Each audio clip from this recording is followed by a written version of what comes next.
Okay, ka pai, dry balls facts, here we go. So, look, I could talk at length about the dry balls facts. I could say that, I can talk about why the arts are essential. I could say a lot of numbers. I could say that the arts contribute $17.5 billion towards the nation's GDP. I could say that 64% of New Zealanders that were surveyed said that they completely agree that the arts is a major part of our economy. I could talk about the 130,000 jobs that we have within the arts and the 6% of our workforce that take part in those jobs, which is not insignificant.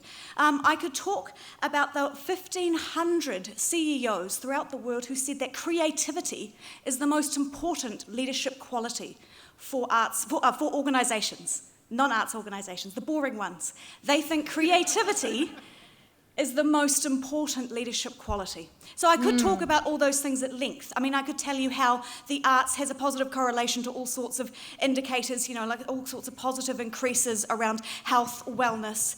I could talk about the education outcomes. I could talk about the decreases in criminal activity. I could talk about the decreases in cognitive disorders. I could talk about how much it makes our unlivable, ugly cities a lot more nice to live in.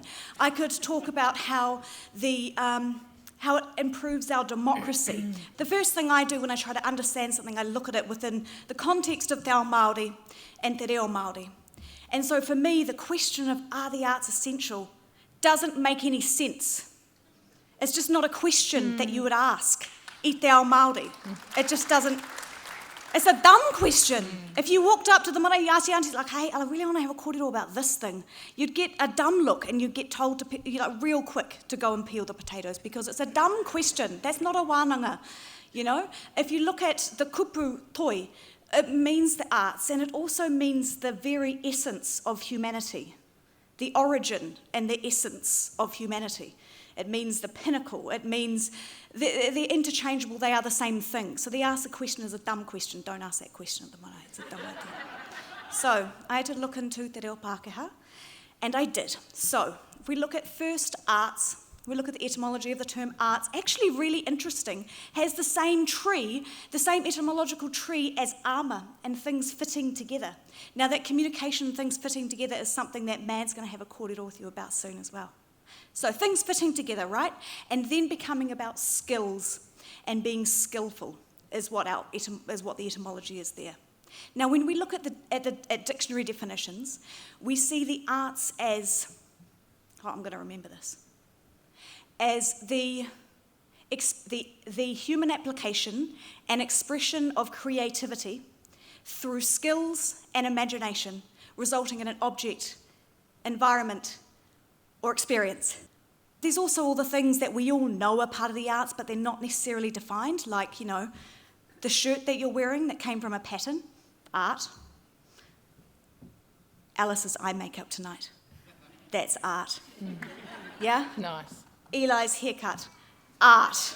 That is a brilliant, brilliant baby mullet.